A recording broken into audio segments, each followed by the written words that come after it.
റൗൾസ് law ആയിട്ട് relate ചെയ്ത കുറച്ച് കാര്യങ്ങളും കൂടി നമുക്ക് ഡിസ്കസ് ചെയ്യാം. ഇവിടെ എ എന്നും ബി എന്നും പറഞ്ഞ് രണ്ട് ലിക്വിഡ്സ് എടുത്ത് ഒരു സൊല്യൂഷൻ ആക്കി. ഈ സൊല്യൂഷൻ്റെ അകത്തുള്ള എയുടെ കോൺസെൻട്രേഷനും ബിയുടെ കോൺസെൻട്രേഷനും നമുക്ക് മോൾ ഫ്രാക്ഷൻ്റെ ടൈമിൽ കണ്ടുപിടിക്കാൻ അറിയാം അല്ലേ.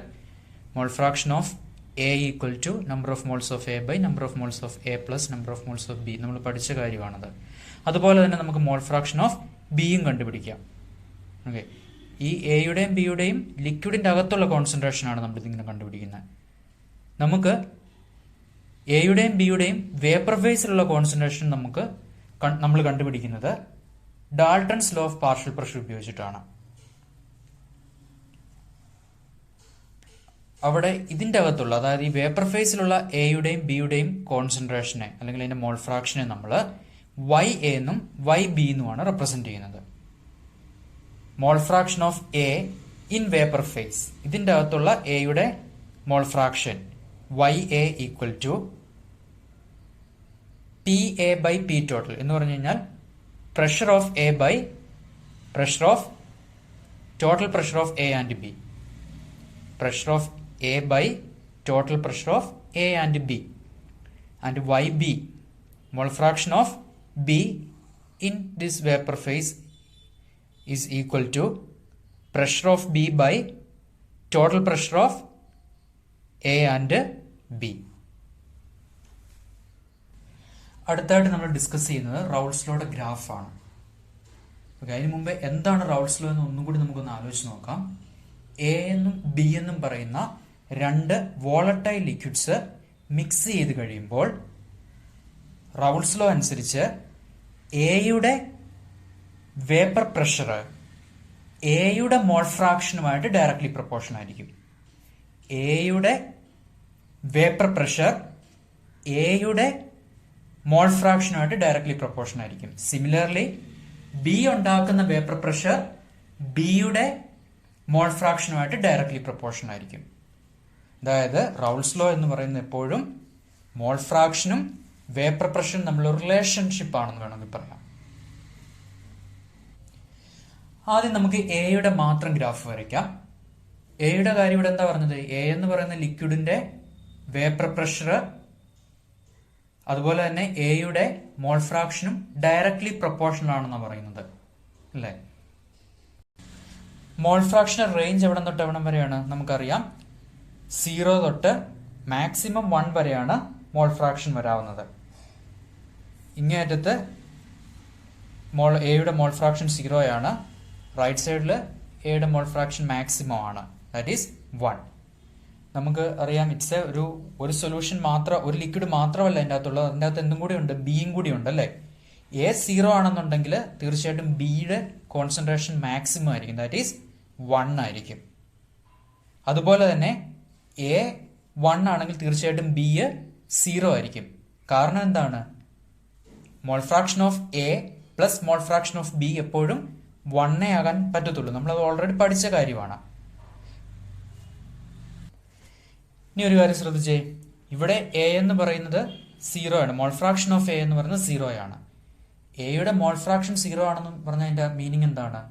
എ എന്ന് പറയുന്ന കമ്പോണന്റേ ഇല്ലെന്നാണ് അല്ലെ. ബി മാത്രമേ ഉള്ളൂ, എ ഇല്ല. എ ഇല്ലെങ്കിൽ തീർച്ചയായിട്ടും അതിന്റെ വേപ്പർ പ്രഷർ എന്തായിരിക്കും? 0 ആയിരിക്കും. ഇല്ലാത്ത ഒരു കമ്പോണന്റിന്റെ വേപ്പർ പ്രഷർ ഒരിക്കലും വരത്തില്ലല്ലോ. അതുകൊണ്ട് ഇവിടെ വേപ്പർ പ്രഷറിന്റെ വാല്യൂ 0 ആയിരിക്കും. ഇനി ഇങ്ങേ അറ്റത്ത് നോക്കിക്കേ, എക്സ് എ 1 ആണ്, അതായത് മോൾ ഫ്രാക്ഷൻ ഓഫ് എ 1 ആണ്. ബി എന്ന് പറയുന്നത് 0 ആണ്. അതായത് എ മാത്രമേ ഉള്ളൂ, ബി ഇല്ല. എന്ന് വെച്ച് കഴിഞ്ഞാൽ എ എന്ന് പറയുന്ന ഒരു പ്യുവർ കമ്പോണന്റ് ആണ്. എ മാത്രമേ ഉള്ളൂ, ബി ഒട്ടും തന്നെ ഇല്ല. എ മാത്രം ഉള്ളപ്പോൾ എയുടെ വേപ്പർ പ്രഷർ നമ്മൾ ഒരു പേര് പറയുമായിരുന്നു. What is that? P0A. Okay, P0A നമ്മൾ ജസ്റ്റ് ഇവിടെ മാർക്ക് ചെയ്യുകയാണ്. ഇനി ഒരു കാര്യം നമുക്ക് നോക്കാം. റൗൾസ് ലോ അനുസരിച്ച് നമ്മൾ ഈ ഇക്വേഷൻ പഠിച്ചതാണ്. PA equal to P0A into XA എന്നാണ് നമുക്ക് ഇക്വേഷൻ കിട്ടിയത്. അതായത് വേപ്പർ പ്രഷർ ഓഫ് എ എന്ന് പറയുന്നത് P0A ഇൻറ്റു XA. ഇതൊരു ലീനിയർ ഇക്വേഷൻ ആണ്.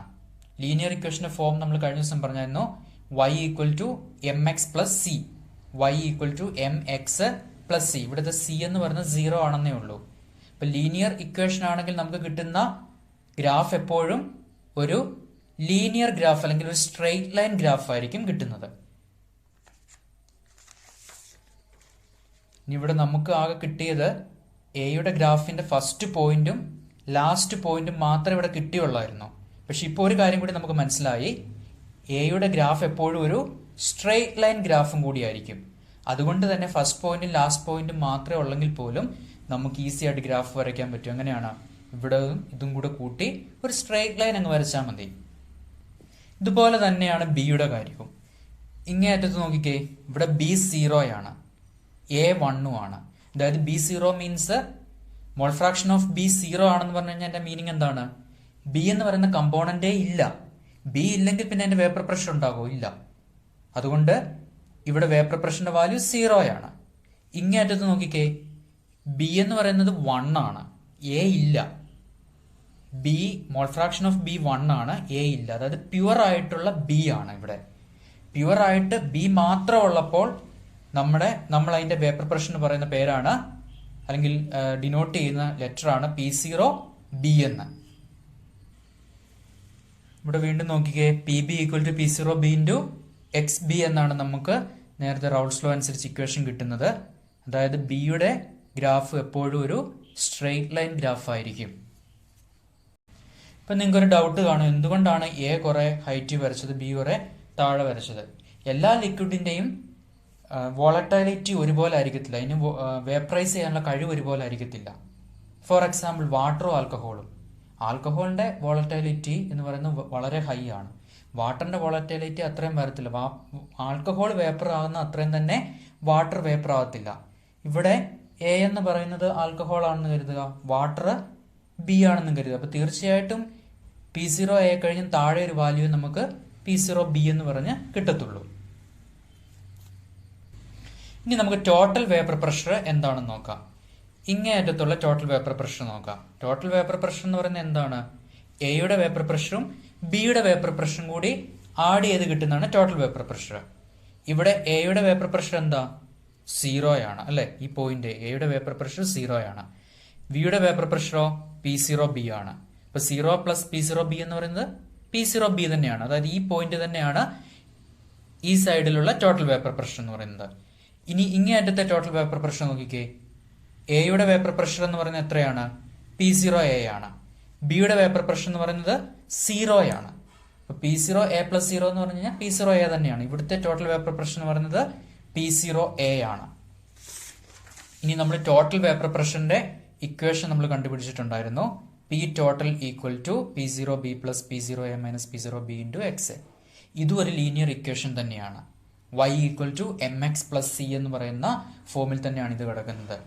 Y equals MX plus C. തിരിഞ്ഞു കിടക്കുന്നതേ ഉള്ളൂ. ലീനിയർ ഇക്വേഷൻ ആയതുകൊണ്ട് തന്നെ തീർച്ചയായിട്ടും P ടോട്ടലിന്റെ ഗ്രാഫും ഒരു സ്ട്രെയിറ്റ് ലൈൻ തന്നെയായിരിക്കും.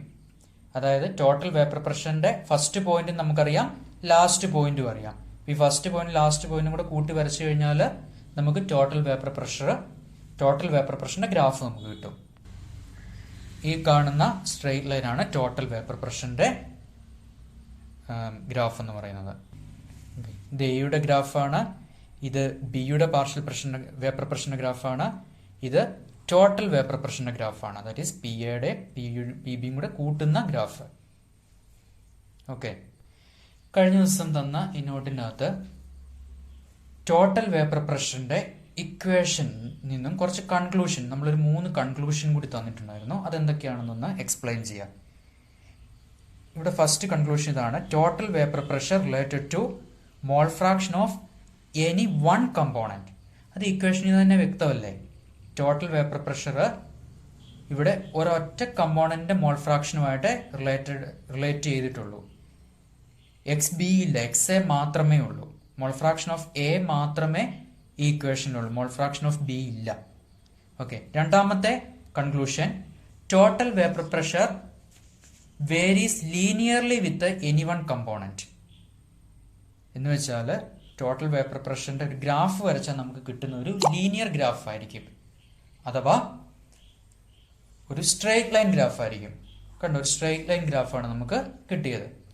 ഇനി മൂന്നാമത്തെ point, depending on the vapour pressure of pure components A and B, total vapour pressure decreases or increases with mall fraction of any one component. എന്ന് വെച്ചാൽ പ്യുവർ എയുടെ വേപ്പർ പ്രഷർ അല്ലെങ്കിൽ pure ബിയുടെ vapour പ്രഷറിനെ depend ചെയ്യുന്ന കാര്യമാണ് എന്ത്, ഈ total vapour പ്രഷറിന്റെ ഗ്രാഫ് ഇൻക്രീസ് ചെയ്യണോ ഡിക്രീസ് ചെയ്യണോ എന്നുള്ളത്. എന്ന് വെച്ചാൽ ഇവിടെ പി ബി ചെറുതും പിയുടെ വാല്യൂ വലുതുമായതുകൊണ്ടാണ് ഈ ടോട്ടൽ വേപ്പർ പ്രഷറിന്റെ ഗ്രാഫ് മോൾ ഫ്രാക്ഷൻ അനുസരിച്ച് ഇൻക്രീസ് ചെയ്യാൻ കാര്യം. അതേ സമയത്ത് പി ബിയുടെ വാല്യൂ ഇവിടെ കൂടുതലും പിയുടെ വാല്യൂ ചെറുതുമായിരുന്നെങ്കിലോ ഈ ടോട്ടൽ വേപ്പർ പ്രഷറിന്റെ ഗ്രാഫ് എന്ന് പറയുന്നത് മോൾ ഫ്രാക്ഷൻ അനുസരിച്ച് ഡിക്രീസ് ചെയ്തു വന്നേനെ. അപ്പോൾ ഈ ടോട്ടൽ വേപ്പർ പ്രഷറിന്റെ ഗ്രാഫ് ഡിക്രീസ് ചെയ്യണോ ഇൻക്രീസ് ചെയ്യണോ എന്ന് തീരുമാനിക്കുന്നത് പ്യുവർ കമ്പോണൻസിന്റെ വേപ്പർ പ്രഷറിന്റെ വാല്യൂസ് ആണ്. പി ബി സീറോയുടെയും പി എ സീറോയുടെയും വാല്യൂസ് ആണ്. Okay, thank U.